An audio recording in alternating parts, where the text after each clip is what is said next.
Tim Ferriss, Tools of Titans, the tactics, routines, and habits of billionaires, icons, and world-class performers. Imagine you could talk one-on-one with some of the most successful people in their respective fields. What would you get out of it? Well, if you ask the right questions, you'd probably gain a ton of insight. And that's exactly what Tim Ferriss got from talking to a broad range of experts on his podcast, The Tim Ferriss Show. In these blinks, we'll lay out the advice these people gave about health, wealth, and wisdom. Extreme athletes, cartoonists, entrepreneurs, comedians, all these professions are represented, and each has some knowledge that can be applied to almost anything. Before we begin, we publish new content every week. So, be sure to subscribe to our channel and ring the bell to get notified about our latest extracts. Number 1. Some of the best health tips come from extreme athletes. Have you heard of obstacle course training? It's a new athletic pursuit in which competitors run a course full of different barriers, including walls, bodies of water, barbed wire, and even fire. Although the sport is relatively new, it already has some major stars, and Amelia Boone is one of the most successful. She's already placed first in 30 obstacle races, and in 2012 participated in the world's toughest mudder competition, a 24-hour-long race without any breaks. Boone covered the 90-mile course, successfully hurdling nearly 300 obstacles.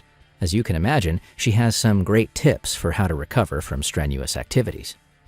Before every race and training session, she blends beetroot powder with hydrolyzed gelatin, a flavorless nutrient derived from animal products. This simple protein drink regenerates her connective tissues. Another of Amelia's tips is to regularly roll your feet over a golf ball.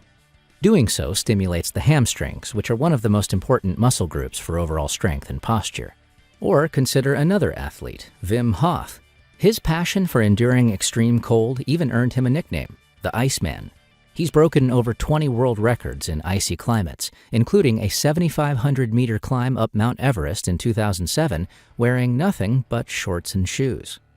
To prepare himself for such incredible feats of endurance, Hof sits in an ice bath. But exposure to the cold is nothing new. It's long been used as a health-boosting measure. Just take surfing champion Laird Hamilton and the self-improvement guru Tony Robbins, both of whom work with cold exposure to increase immune function, promote weight loss, and fight depression. That being said, Hof takes exposure to cold to new levels. For instance, one time he swam across an ice-covered lake. During this stunt, his retinas literally froze. Luckily for him, the damage wasn't lasting. Naturally, such extreme activities might not be the best place to start. So for a gentler introduction, try finishing your daily shower with a 30 to 60-second blast of cold water. Number 2. There's no formula for maintaining personal health. You might have noticed that people tend to gravitate towards simple answers to health questions. For instance, most of us think that since high cholesterol is a bad thing, low cholesterol must be good. However, things aren't quite that straightforward. Physician Justin Mager, a personal health coach to Olympic athletes, corporate executives, and even health experts like the founder of the CrossFit Center in San Francisco, Kelly Starrett, has been working to counter this type of thinking for years. He has found that in certain cases, high cholesterol can actually help people building lean body mass and defined muscles over a short period of time. In other words, health solutions aren't formulaic. While an office worker might need to abide by a low cholesterol diet, an athlete might benefit from one that's cholesterol rich. That's why determining what's healthy should be accomplished through experimentation, not strict rules.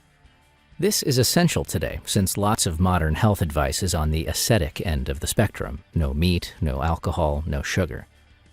James Fadiman, an expert in psychedelics, encourages a similarly experimental approach. He suggests just trying things out.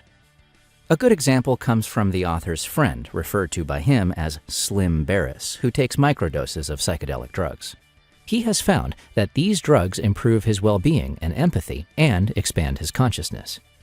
This regimen includes 2 weekly microdoses of ibogaine hydrochloride, a psychoactive substance found in some flowering plants, including a perennial rainforest shrub called Tabernanthe iboga.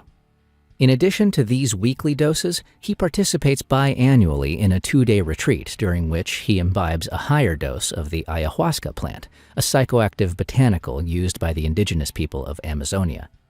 This plant induces a sort of spiritual enlightenment. People who've taken it say it makes plain the interconnections between everything in the universe. Of course, it's hardly recommendable for anyone to take psychoactive drugs, especially without medical supervision. Rather, it's the non-formulaic mindset when it comes to well-being that may be useful to some. Now that we've looked at health, how about wealth? Number 3. Working a really tough job will give you the perspective and the drive you need to succeed. Most people believe that hard work will bring success, but there's also nothing like a hard job to make you want to be successful. Just take Chris Sacca, a successful investor in the San Francisco Bay Area whose parents drove home this important lesson when he was still young. For the Sacca children, summers always had 2 halves. During the first part, they went to intern with a high-powered relative. For instance, at the age of 12, Chris Sacca was teamed up with his godbrother, the father of whom was a lobbyist in Washington, D.C. During that summer, Chris sat in on meetings with members of Congress and learned how to convince them to endorse a bill. Then, during the second half of the summer, the Sacca children were sent to work on a less prestigious job. One of Chris's jobs was to service septic tanks. He spent weeks cleaning off excrement, lugging filthy buckets, and being bossed around. This kind of experience is essential because if you know that you want your life to be more like that of an executive than a septic tank cleaner, you can start taking steps in the right direction. Those initial steps are often half the battle, and they're usually not easy. So keep in mind the advice of the successful publisher, Seth Godin. He believes that becoming successful requires keeping track of every positive thing that happens. After all, people spend a huge quantity of time thinking about the things that didn't work, whether it's a promotion that didn't pan out, a relationship that went up in flames, or even something trivial like a forgotten umbrella on a rainy day.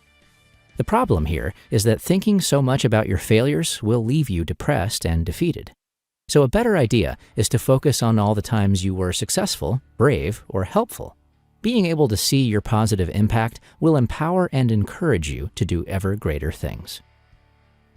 Number 4. Success comes from working with long-term systems rather than short-term goals. The comic strip Dilbert tells the story of an innocuous office worker who is, in many ways, the perfect anti-hero. But that doesn't mean he's not a successful character. In fact, for Scott Adams, the comic's creator, anti-heroes can still be successful because success isn't about achieving goals, it's about forming systems. So what does it mean to focus on systems? Well, one thing it means is working on projects that seem to be doomed to failure, but only to those who can't see the bigger picture. For instance, if you have a passion for photography, you might start a photographic project that studies rotting leaves. There's a chance that your photos won't be successful. They probably won't end up in an exhibition, a gallery opening, or on the walls of a wealthy collector's home. From the outside, such a result would appear to be a failure. But in reality, you're building a new skill that will be incredibly useful down the line when you're, say, asked to take photos for someone's website. The point is that people tend to focus on short-term goals, like creating and marketing a successful new product. If such goals can't be attained within a given time frame, people tend to give up, decide that they're not cut out to be entrepreneurs, and go back to their mundane office jobs. This is a huge mistake. Instead, focus on a skill or relationship that you want to develop over time, and forget any specific goals. Just take Scott, the creator of Dilbert. He started blogging, even though it meant lots of extra work with little to show for it in added income. He knew it was worthwhile nonetheless because he was working within a system. The goal of his blogging wasn't clear, but by practicing, he went from being an aspiring writer to a skilled one with an online presence. The system was bound to pay off, and it did. Scott became a best-selling author, but not until many years later. Number 5. Ignoring peer pressure and taking big risks are both key to success. Have you ever teased a friend just because everyone else was doing it? Well, if you tend to fall into such traps, you might not have what it takes to become wealthy and successful. In fact, to become a success, you need to develop an immunity to peer pressure. Just take the Olympic snowboarding champion Shaun White. When he was 15, his parents paid for him to travel to Japan to compete in an international snowboarding event. The other competitors were older and had all their expenses covered by sponsors. The day before the event, all the other athletes went out partying. On the day of the competition, they were so hungover that they decided not to take the event seriously. Instead, they would do a show run and split the prize money between all the participants.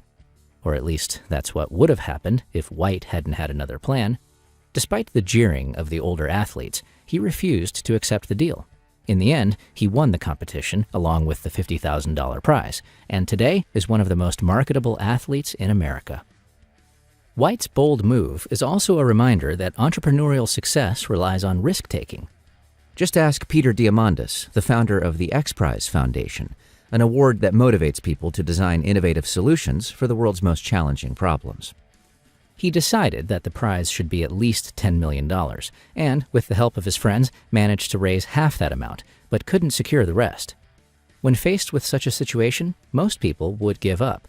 Diamandis, however, took a risk. In May 1996, he invested the money by organizing a massive fundraising event. And his gamble paid off. Sponsors were reassured by the huge event, and donations began pouring in. Because of this risk, the money was available when the prize was awarded for the first time in 2004. Now you've got a sense of how to bring in some money. But what good is wealth without wisdom? That's what we'll tackle next. Number 6. Seth Rogen and Evan Goldberg are comic geniuses with recipes for creativity. If you think wisdom is all about spending hours meditating and being perfectly respectful, then you aren't familiar with Seth Rogen and Evan Goldberg. These two guys exemplify the human wisdom to be gained through humor and naughty behavior. Despite the puritanical underpinnings of American society, Rogen and Goldberg have managed to create films that address sexuality with irreverence and hilarity. Their work on the subject began in 2007 with the movie Superbad. This comedy follows two awkward teenagers who are so desperate to lose their virginity that they have little brain power left to devote to anything else. The latest film from the duo, entitled Sausage Party, came out in 2016. It features animated supermarket foods like hot dogs, tacos, and tubes of mayonnaise that embark on a comic adventure spiced with sexual innuendo. So what do Rogen and Goldberg have to share about their experience? Well, they have 3 basic recipes for life and creativity. The first is to work with what you know. For them, as young artists, this meant dealing with their overwhelming desire to have more sex. The compulsion to fulfill this desire inspired Superbad, their first film success. The second strategy is from their mentor, Judd Apatow. He told them to work against the male stereotype of non-emotionality. In fact, the most important thing in life and creativity is to use your emotions, since doing so enables you to better communicate and share with others. Filmmakers who follow this logic ensure that every character in a movie has at least one emotional wound to work with. And finally, both Rogen and Goldberg firmly believe in the use of marijuana to get the creative juices flowing. They know so much about weed that they use different strains for different situations. For instance, when it comes to writing and being creative, they prefer a strain called Jack Herrera. Number 7. Being creative requires living your life and embracing fear as well as discomfort. Have you ever felt a surge in your ability to do work right after a holiday? This experience is actually pretty common, and it's not just a result of being well rested. It also happens because you're full of new, inspiring experiences. So, in other words, to be creative, you need to have a life. Just take the comedian Whitney Cummings, who wrote the hit TV series Two Broke Girls. For years, she struggled with self-doubt, low self-esteem, and procrastination. She was so plagued by these problems that she thought the only way she could be funny was by making fun of herself. Eventually, she found that she needed more time for her personal life, which makes sense since, as a workaholic, she basically didn't have one. Before making this change, her comedy was stuck in a self-imitating loop. Now, however, both her and her comedy are enriched, bringing her jokes to a whole new level. So, living your life is key. But life isn't all joy and pleasure. That's why it's also essential to embrace fear and discomfort whenever possible. To better understand this, consider the sociologist and public speaker Brené Brown. She teaches that the idea that some people are brave heroes and others cowards is absolutely false.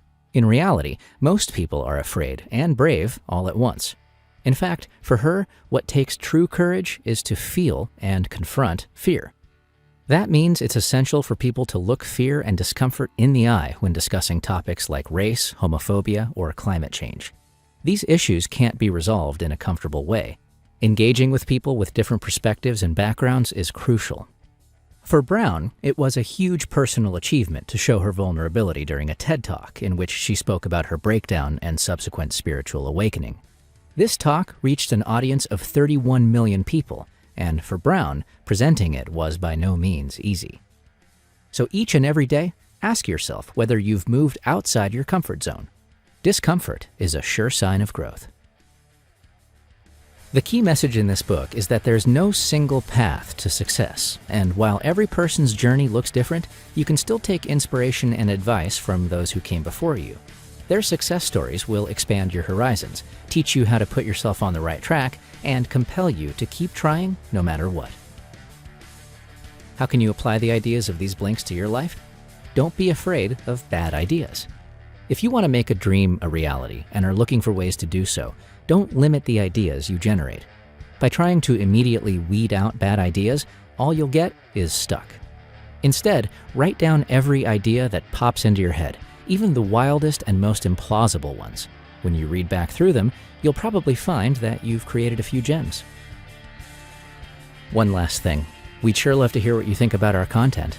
Just share your thought or book recommendation on the comment section and be sure to subscribe and ring the bell to be notified about our latest extracts. Thank you and have a great day.